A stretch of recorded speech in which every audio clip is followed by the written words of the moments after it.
എൻ്റെ പെറ്റമ്മ ആയതുകൊണ്ട് പറയുമല്ല, ആദ്യം നമ്മളെ അങ്ങോട്ട് സ്നേഹിക്കും, സ്നേഹിച്ച് കൊല്ലും. എന്നിട്ട് നമ്മൾ പോലും അറിയാതെ നമ്മളിങ്ങനെ തൂക്കിയെടുത്ത് അഴുക്ക് ചാലിലേക്ക് ഒറ്റയേറ. എന്തുതല്ലേ ഇപ്പൊ പറഞ്ഞത്? എന്ത് ഉള്ളവരല്ലേ പറഞ്ഞ? നിനക്കൊക്കെ എന്തിനാ പറയണത്? നമ്മള് പറഞ്ഞിട്ട് കാര്യമൊന്നുമില്ലല്ലോ. നമ്മൾ എന്തൊക്കെ ചെയ്താലും കൊടക്കാൻ മത്തി വെച്ച് വെള്ളം ഒഴിക്കണ പോലെയാണല്ലോ.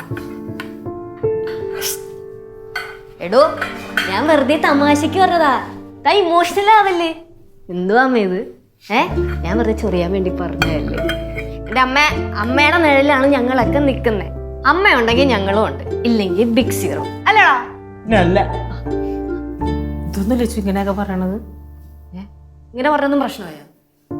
അങ്ങനെയൊന്നും പറയല്ലേ, വിഷമാവൂല എനിക്ക്. ഇതിപ്പോ കൊള്ളാലോ, എല്ലാവരും ഇമോഷണൽ ആയല്ല. അത് ഞങ്ങളുടെ വീട്ടിൽ അങ്ങനെയാണ്.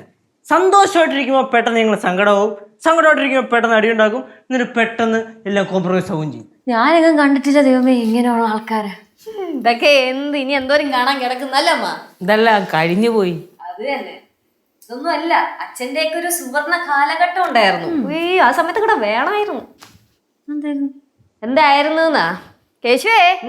അച്ഛൻ ചെയ്യാത്ത പണികളില്ല, അച്ഛൻ കെട്ടാത്ത വേഷങ്ങളില്ല. അത് തന്നെ, ആഴ്ചയിൽ ഒരു 3 ദിവസമെങ്കിലും ഈ വീട്ടുമുറ്റത്ത് അടിയായിരിക്കും. ആരും അങ്ങനെ ഇന്നാളൊന്നും ഇല്ല, നാട്ടുകാരിക്ക് മിക്കവാറും. എന്തിന്? അങ്ങനെ കാരണങ്ങളൊന്നുമില്ല, വെറുതെ എന്തെങ്കിലുമൊക്കെ കാരണം അന്നേരമൊക്കെ ഉണ്ടാവും. അപ്പൊ അങ്ങ് തുടങ്ങും. കഥകളൊക്കെ പറഞ്ഞ് കൊച്ചിനെ ക്യാപ്പിക്കല്ലേ കേട്ടാ. അത് പറയണത് ചെറുതൊക്കെ ഉള്ളത് തന്നെ എന്ന് പറഞ്ഞാൽ ഇപ്പം പറയണോ? സത്യം പറഞ്ഞാൽ ഞാൻ ഒരു പാവമാണ്.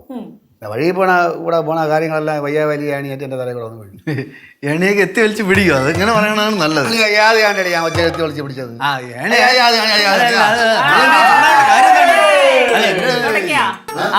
നേരത്തെ നമ്മൾ പറഞ്ഞില്ലേ തുടങ്ങിയിട്ടുണ്ട്. നമ്മള് തമ്മിലിങ്ങനെ ഒത്തു പോണത് ചിലർക്കൊന്നും അത്ര പിടിക്കണില്ല. തുടങ്ങി അടിയുണ്ടാക്കി മാത്രമല്ല ഇങ്ങനെ ആക്കിയതാ. ചേച്ചി, നമുക്ക് എല്ലാവർക്കും കൂടെ പറഞ്ഞ ഞായറാഴ്ച പടവലത്തോട്ടൊന്ന് പോയാലോ? അച്ഛനമ്മയൊക്കെ ഒന്ന് കാണാം, അവർക്കൊരു സന്തോഷമാവും. അതിന് ശ്രീ, നമുക്ക് അവിടെ പോകണം. എന്നിട്ട് അവിടെ എല്ലാം എക്സ്പ്ലോർ ചെയ്യണം നമുക്ക്. ചേച്ചി ഓർമ്മയുണ്ട, അളിയനും ചേച്ചിയും പിള്ളേരൊക്കെ കൂടെ ഒരിക്കൽ ബീഫൊക്കെ വാങ്ങിച്ചോണ്ട് വന്നിട്ടേ നമ്മൾ പറമ്പിലിട്ട് കറിയൊക്കെ വെച്ച്, ഓർമ്മയുണ്ട? കപ്പയൊക്കെ പുഴുങ്ങിയത്. അത് എത്ര കാലായി, കൊറേ കാലമായി അത്. അതുപോലെ കറിയൊക്കെ വെച്ചിട്ട് കഴിക്കണിച്ച് ഇത്ര ടേസ്റ്റ് ആയിരുന്നല്ലേ. സത്യം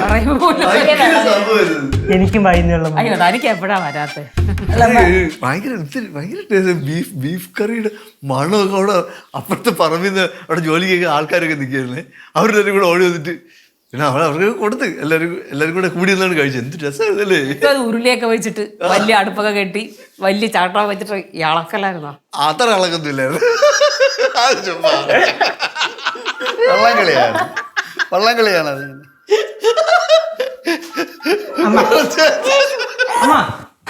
നമുക്കിന്ന് ബീഫ് കറിയും കപ്പയും വെച്ചല്ലേ? എന്റെ കേശു, അതൊക്കെ ഞായറാഴ്ചയല്ലേ, നമുക്ക് ഞായറാഴ്ച ചെയ്യാം. അങ്ങനെ ചെല്ലി എല്ലാവരും അപ്പുറത്തോട്ടോ, പണിയുണ്ട് ഇവിടെ. അടുക്കള നിറയെ ആൾക്കാർ നിന്നിട്ടുണ്ടെങ്കിൽ നല്ല കാര്യമുണ്ടോ ഇവിടെ നിന്നിട്ട്?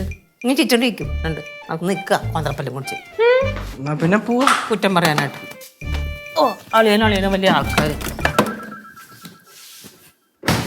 അത് കൊള്ളാം. പോവാൻ പറഞ്ഞപ്പോൾ ആണും പെണ്ണും എല്ലാം കൂടി അങ്ങ് പോയി.